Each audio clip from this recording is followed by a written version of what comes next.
ಯಾರು ಕೂಡ ಭಯ ಪಡಿಸಬೇಡಿ, ರಕ್ಷಿಸುವ ಕಾರ್ಯ ನಡೀತಾ ಇದೆ. ಬೆಂಗಳೂರಲ್ಲಿ ಡಿಸಿಎಂ ಡಿಕೆ ಶಿವಕುಮಾರ್ ಹೇಳಿಕೆಯನ್ನು ಕೊಟ್ಟಿದ್ದಾರೆ. ಹೇಗೆ ರಕ್ಷಣೆ ಮಾಡಬೇಕು ಅಂತ ಚರ್ಚೆ ಆಗ್ತಾ ಇದೆ. ಒಂದು ಕಡೆ ಸಿದ್ದರಾಮಯ್ಯನವರು ಕೂಡ ಬೆಳಗ್ಗೆ ಮಾತನಾಡಿದ್ರು. ಯಾವಾಗ ಮಾಜಿ ಸಚಿವರಾದಂತಹ ನರೇಂದ್ರ ಅವರು ಎಲ್ಲ ವಿಚಾರವನ್ನು ಕೂಡ ದುಬೈನಲ್ಲಿ ಎಷ್ಟು ಜನ ಇದ್ದಾರೆ, ಬಳ್ಳಾರಿಯವರು ಯಾರೆಲ್ಲ ಇದ್ದಾರೆ, MLA ಕೂಡ ಇದ್ದಾರೆ, ಎಲ್ಲ ವಿಚಾರಗಳನ್ನು ಕೂಡ ಅಲ್ಲಿನ ಪರಿಸ್ಥಿತಿ ಹೇಗಿದೆ ಅಂತ ಹೇಳ್ಬಿಟ್ಟು ತಿಳಿಸಿದ್ರು ಸಿಎಂಗೆ. ಅದಾದ ನಂತರ ಎಲ್ಲರನ್ನೂ ಕೂಡ ಸುರಕ್ಷಿತವಾಗಿ ಕರೆತರುವಂತಹ ಕೆಲಸವನ್ನ ಮಾಡಲಾಗುತ್ತೆ ಅನ್ನುವಂತಹ ಭರವಸೆಯನ್ನ ಕೊಟ್ಟಿದ್ರು. ಅದರ ಬೆನ್ನಲ್ಲೇ ಇದೀಗ ಡಿಕೆ ಶಿವಕುಮಾರ್ ಭರವಸೆಯನ್ನ ಕೊಟ್ಟಿದ್ದಾರೆ. ಏನೇ ಬಂದರೂ ಕೂಡ ವಿದೇಶಾಂಗ ಇಲಾಖೆಯಿಂದ ಮಾಡಬೇಕು. ಅನೇಕರು ನಮಗೆ ಫೋನ್ ಮಾಡಿ ಗಾಬರಿಯಾಗಿದ್ದಾರೆ. ಯಾರು ಕೂಡ ಭಯ ಪಡುವಂತಹ ಅವಶ್ಯಕತೆ ಇಲ್ಲ. ಸುರಕ್ಷಿತವಾಗಿ ನಿಮ್ಮನ್ನ ಕರೆತರಲಾಗುತ್ತೆ ಅಂತ ಹೇಳ್ಬಿಟ್ಟು ಡಿಸಿಎಂ ಡಿಕೆ ಶಿವಕುಮಾರ್ ಹೇಳಿದ್ದಾರೆ. ಇಸ್ರೇಲ್ ಇರಾನ್ ನಡುವೆ ಯುದ್ಧದ ನಡುವೆ ಕನ್ನಡಿಗರು ಸಿಲುಕಿಕೊಂಡಿರುವಂತಹ ವಿಚಾರದ ಬಗ್ಗೆ, ಅಲ್ಲಿ ಸಿಲುಕಿರೋರನ್ನ ನಾವು ಕಾಪಾಡಬೇಕು. ಕೇರಳ, ಕರ್ನಾಟಕ ಸೇರಿ ಎಲ್ಲ ಕಡೆಯಿಂದ ಕೂಡ ಹೋಗಿದ್ದಾರೆ. ಅವರೆಲ್ಲರನ್ನೂ ಕೂಡ ರಕ್ಷಣೆ ಮಾಡಬೇಕು ಅಂತ ಹೇಳಿ ಕೇಂದ್ರ ಸರ್ಕಾರ ಕೆಲಸವನ್ನ ಮಾಡ್ತಾ ಇದೆ. ದೆಹಲಿ ಕಮಿಷನರ್ಗೆ ಸಂಪರ್ಕದಲ್ಲಿದ್ದೀರಿ ಅಂತ ಹೇಳಲಾಗಿದೆ ಕೂಡ. ನಮ್ಮ ಇಬ್ಬರು ಶಾಸಕರು ಕೂಡ, ಭೋಜೇಗೌಡ ಮತ್ತೆ AC ಶ್ರೀನಿವಾಸ್ ಕೂಡ ಅಲ್ಲೇ ಇದ್ದಾರೆ. ನಾನು ಅವರ ಸಂಪರ್ಕಕ್ಕೆ ಪ್ರಯತ್ನ ಕೂಡ ಮಾಡ್ತಿದ್ದೀನಿ. ಎಲ್ಲ ನಾಗರಿಕರಿಗೆ ರಕ್ಷಣೆ ಮಾಡಬೇಕು. ಏನು ನಡೀತಾ ಇದೆ ಅದು ಸರಿಯಿಲ್ಲ. ನಮ್ಮ ದೇಶ ಶಾಂತಿ, ನಾವೆಲ್ಲ ಶಾಂತಿ ನೆಮ್ಮದಿಯಿಂದ ಬಂದಿದ್ದೀವಿ.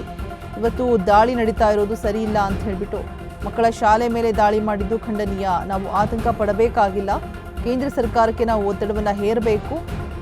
ಮಾಡ್ತಾ ಇದ್ದಾರೆ ಆ ಕೆಲಸವನ್ನು. ಕನ್ನಡ ಸಂಘಟನೆಗಳಿಗೆ ಮನವಿ ಕೂಡ ಮಾಡ್ತೀವಿ. ಆತ್ಮಸ್ಥೈರ್ಯ ತುಂಬುವ ಕೆಲಸವನ್ನ ಮಾಡಿ. ಅನೇಕರು ನಮಗೆ ಫೋನ್ ಮಾಡಿ ಗಾಬರಿ ಆಗಿದ್ದಾರೆ. ರಾತ್ರಿ ಏರ್ ಸ್ಟ್ರೈಕ್ ಆಗಿದೆ, ಜನ ಭಯ ಆಗಿದ್ದಾರೆ.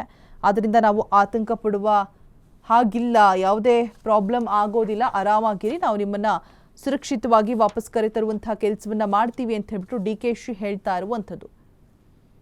ನಾನು CM ಕೂಡ ಸಂಪರ್ಕ ಮಾಡ್ತೀವಿ. ಕೇಂದ್ರ ರಾಜ್ಯ ಸರ್ಕಾರ ಬೇರೆ ಹೆಲ್ಪ್ಲೈನ್ ಮಾಡೋದಕ್ಕೆ ಆಗೋದಿಲ್ಲ ಅಂತ ಹೇಳಿದ್ದಾರೆ.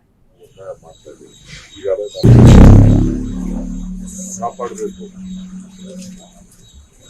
ಬಹುಶಃ ಲಕ್ಷಾಂತರ ಮಂದಿ ಕೇರಳ, ಕರ್ನಾಟಕ ಎಲ್ಲ ಕೂಡ ಅವನ್ನೆಲ್ಲ ರಕ್ಷಣೆ ಮಾಡಬೇಕು ಅಂತೇಳಿ ಕೇಂದ್ರ ಸರ್ಕಾರವನ್ನು ನಾವು ಒತ್ತಾಯ ಮಾಡ್ತಾ ಇದ್ದೀವಿ.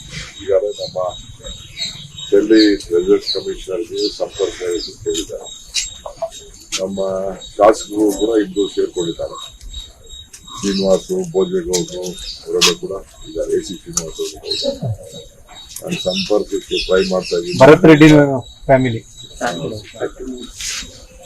ಸೊ ಇರ್ಲಿ, ಎಲ್ಲ ನಾಗರಿಕರು ನಾವು ರಕ್ಷಣೆ ಮಾಡಬೇಕು. ಎರಡನೇದು, ಇದು ಏನು ನಡೀತಾ ಇದೆ ಇದು ಸರಿ ಇಲ್ಲ. ಇದು ನಮ್ಮ ದೇಶ ಶಾಂತಿ.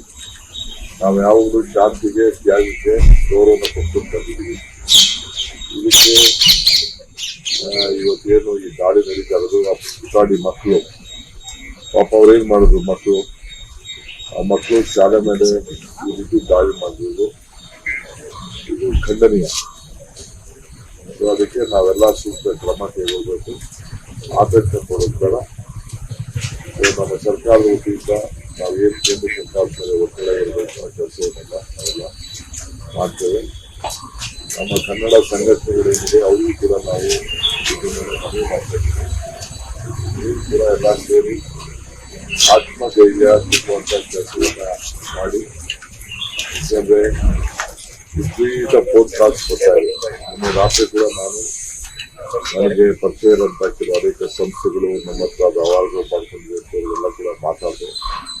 ಎಲ್ಲ ಗಾಬರಿ ಆಗ್ತದೆ. ಎಲ್ಲ ರಾತ್ರಿ ಅಲ್ಲಿ ಏರ್ ಸ್ಟ್ರೈಕ್ ಎಲ್ಲ ಕಾಣ್ತಾ ಇದೆ. ಸೌದಿನ ಮಿಸೈಲ್ಸ್ ಎಲ್ಲ ಓಡಾಡ್ತಾರದೆಲ್ಲ ಕಾಣ್ತಾ ಇದೆ. ಸ್ವಲ್ಪ ಗಾಬರಿ ಆಗಿದ್ದಾರೆ.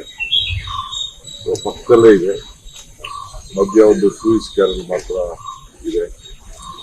ಅದರಿಂದ ಆತಂಕ ಪಡೋದು ಬೇಡ ಅನ್ನೋದು ನಾವು ಎಲ್ಲ. ಬೆಂಗಳೂರವ್ರು ಯಾರಾದ್ರೂ ಸಿಕ್ಕಿರೋ ಬಗ್ಗೆ ಮಾಹಿತಿ ಅನ್ನೋದು ಕಾಲ್ ಸೆಂಟರ್ ಮಾಡೋದು. ಅದಕ್ಕೆ ನಮ್ಮ ರೆಸಿಡೆನ್ಸ್ ಕಮಿಷನರ್ಗೆ ನಮ್ಮ ಸರ್ಕಾರ ನಾವು ಎಲ್ಲರೂ ಮಾತಾಡ್ತೇವೆ. ಕಾಪಾಡಬೇಕು.